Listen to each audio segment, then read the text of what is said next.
Bueno, bos días, escoitas, non sei.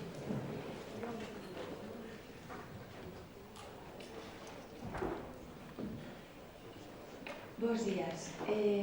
Iniciamos hoxe entón a cuarta xornada desta 23 semana galega de filosofía. E vos teño que dar, antes de presentar a charla e a nosa conferenciante, unha serie de avisos de organización, porque mañá hai algúns cambios na sede e entonces temos que avisarlo.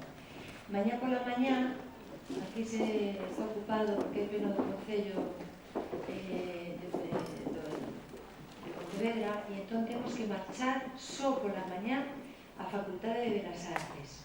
Logo pola tarde retornamos aquí. As asignaturas para a segunda asignatura hoxe remata pola mañá. Os diplomas os recolleredes, os poderedes de recoller mañá aquí á tarde, aquí no Teatro Principal. E tamén lembrar que a conferencia de hoxe a noite ten que ser un pouco antes, ás 7:30, porque logo ás 9:30 están no Pazo de Congresos o concerto de Benito Lerchundi, que de querer invitacións debedes recolleras aquí, na medida que teñamos disponibles, pois se repartirán entre todos os participantes da semana, senón hai que pagar en taquilla. E, bueno, tamén deciros que mañá ás 4:30 da tarde se vai facer a presentación da revista de reflexión en galego Roteiros, que temos esa cita aquí. Bueno, e atendido xa estos temas de avisos, cando preparábamos a temática deste ano, o tema da violencia, filosofía e violencia, bueno, era obvio e non me toquei pensar, non? Que tiñamos que tratar a capacidade da linguaxe que ten para agredir e agredir violentamente. É capaz de insultar, de despreciar, de altaxar, mortificar, moitas expresións. Pero tamén a capacidade que ten para acordar, para negociar e para pactar libremente como había da paz e como había da paz. E, por outro lado, durante estes días, pois xa levamos escoitadas cousas como a linguaxe, arma da razón, o sea, que arma a razón de violencia e que ao mesmo tempo o elemento fundamental da vía do desarme desa razón armada.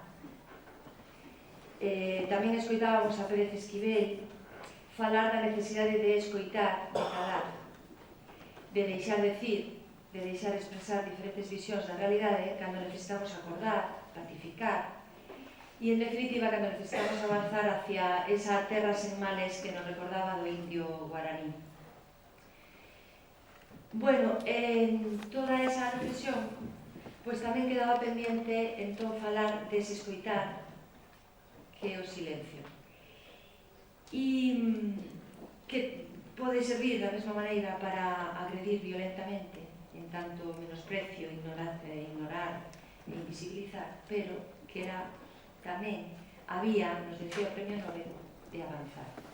Bueno, entón había que buscar relatores para esta reflexión e foron varias as referencias que nos levaron ao catedrático da Universidade de Valencia, Vicente Sanfélix Vidarte, que hoxe felizmente nos acompaña. Tiñamos referencias en canto a súa relación coa Sociedade Académica de Filosofía, ele é o presidente actualmente, dirixe o Departamento de Metafísica e Teoría do Coñecemento da Universidade de Valencia. Tamén ten actividade máis ou menos tiñamos referencias en tanto que codirixe a colección de textos de filosofía perspectivas da editorial Síntesis. E logo as súas investigacións que responden sempre a inquietudes intelectuais moi variadas, pois daban diferentes tamén referencias. El está sempre aberto a líneas de estudio relacionadas ou mezcladas ou, en principio, abertas, epistemoloxía, filosofía da mente, diferentes aspectos da historia moderna e contemporánea, e últimamente, ademais, prepara análisis sobre o nacionalismo e a identidade persoal. Se declara admirador de David Hume e nos ten preparado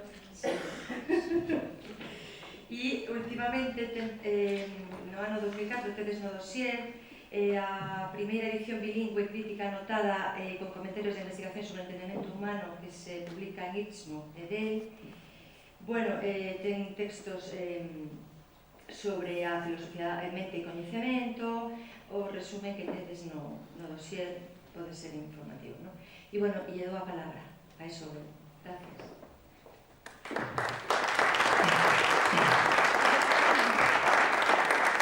Bueno, pues muchas gracias a Olga por su presentación.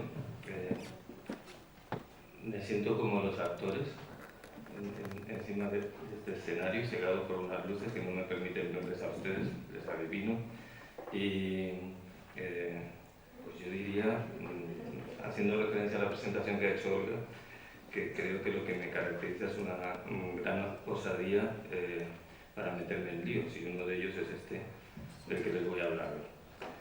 Bien, voy a dividir mi exposición en tres partes: una brevísima introducción que he titulado Un territorio inexplorado, al menos inexplorado por mí, y dos partes más extensas, una que he titulado El lenguaje de la violencia y la última que he titulado La violencia del lenguaje. Bien, después de agradecer a los compañeros integrantes del Aula Castelao la invitación a participar en estas jornadas, quiero decir que después de aceptar esa invitación empecé francamente a preocuparme, casi a arrepentirme de haberlo hecho.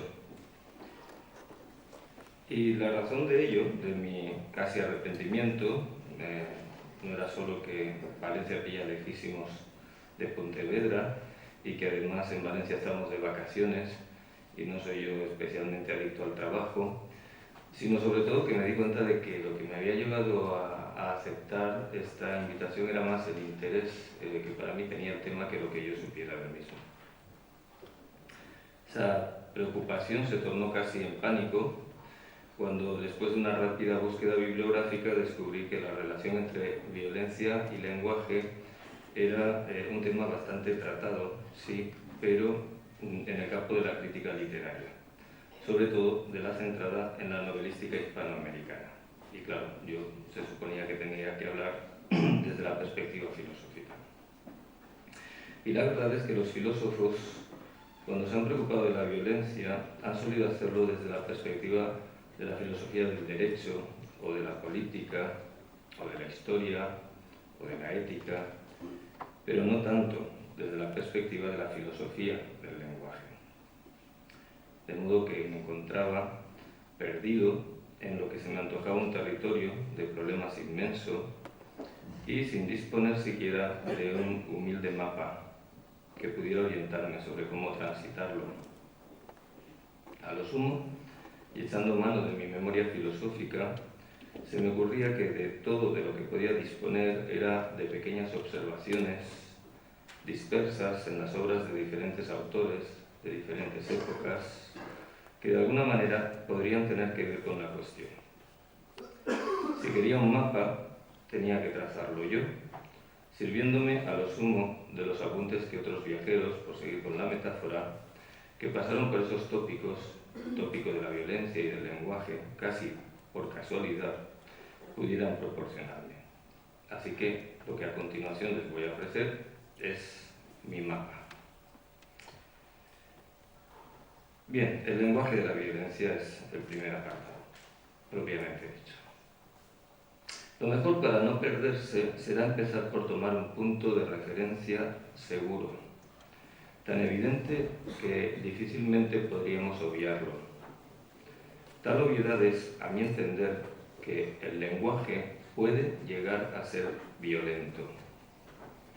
Pero, como suele ocurrir con las obviedades, sobre todo con las filosóficas, en cuanto nos paramos a pensar un poco, se nos tornan enigmáticas. ¿Cómo puede llegar a ser el lenguaje violento? Al fin y al cabo, violentar es forzar. La violencia es una fuerza. Lo deja claro la etimología latina de la palabra, que hace depender el sustantivo abstracto, violencia, del adjetivo violento, y este a su vez de vis, es decir, de fuerza. Así, pues, la pregunta es, ¿cómo puede algo tan etéreo, tan espiritual, tan abstracto como es el lenguaje, llegar a tener fuerza, y una fuerza violenta? Desde luego, apartarnos de cierta consideración del lenguaje, no incurrir en lo que Austin llamó la falacia descriptiva o descriptivista, no caer en la tentación en la que han caído muchas veces los filósofos de considerar el lenguaje como un instrumento aséptico, pulcro, inocuo, para transmitir información, puede ayudarnos, para empezar, a comprender el enigma. El lenguaje no solo transmite información, sirve para hacer otras muchas cosas: consolar, animar, persuadir, también intimidar, amenazar, insultar.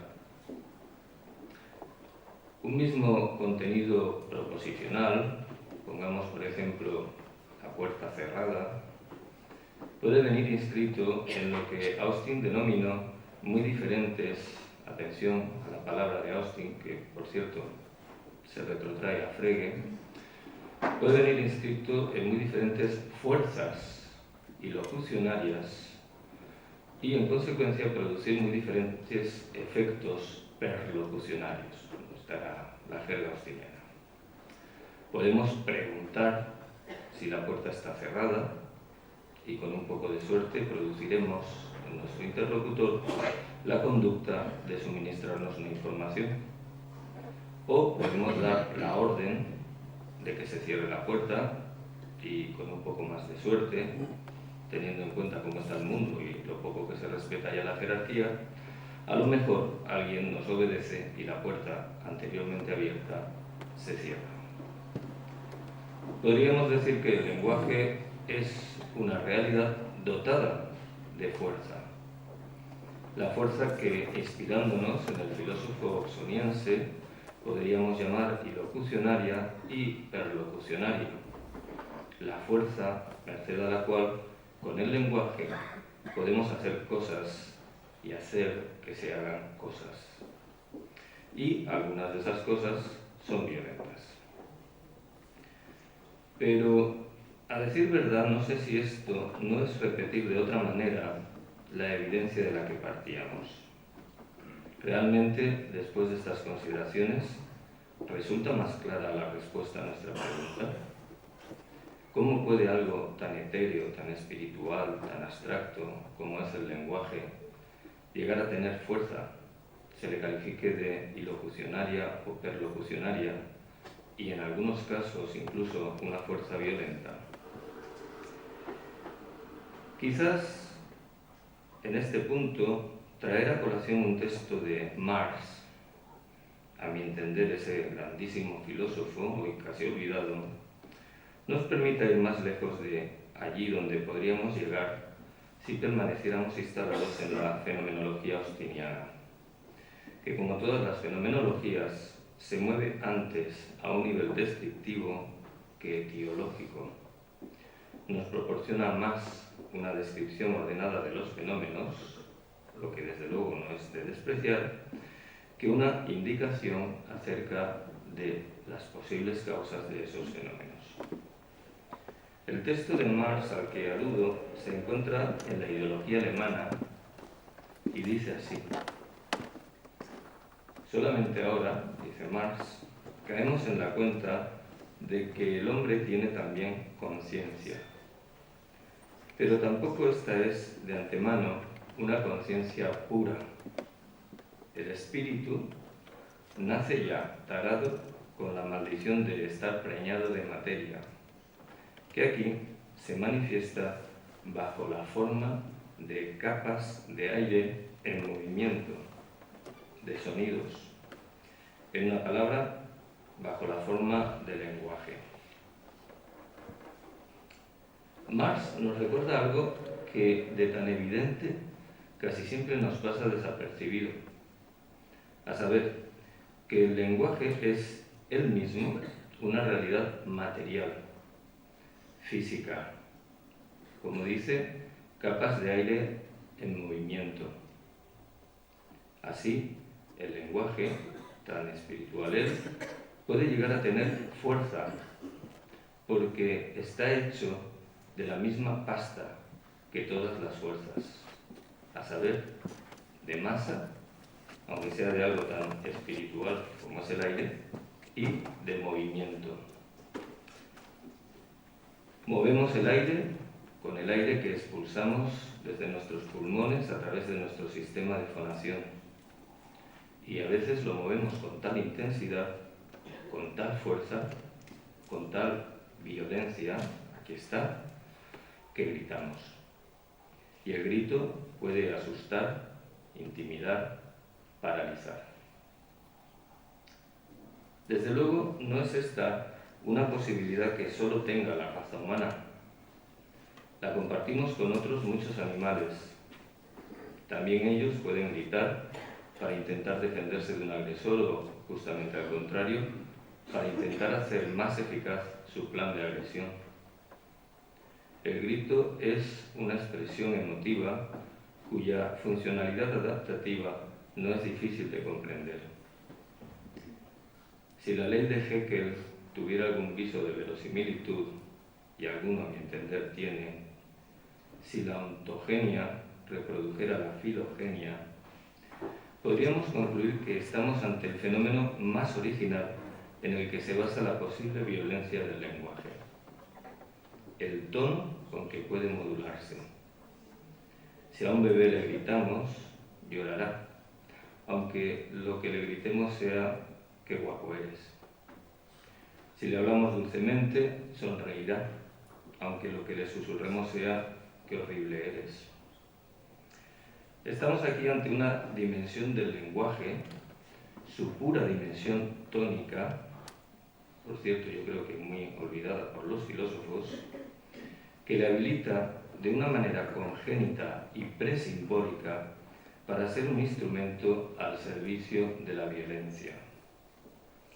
Congénita porque, como ya hemos dicho, la reacción ante el tono de voz es algo que compartimos con otros animales y damos muestras de tener esta predisposición desde prácticamente el mismo momento en que nacemos.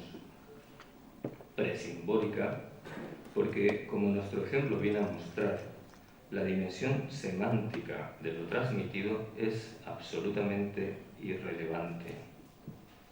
La amenaza es función única y exclusivamente del tono empleado y no de lo que se dice. Desde un enfoque filosófico de corte naturalista, como aquel por el que yo abogaría, tenemos la obligación de no perder de vista esta base natural, este protofenómeno de la violencia lingüística,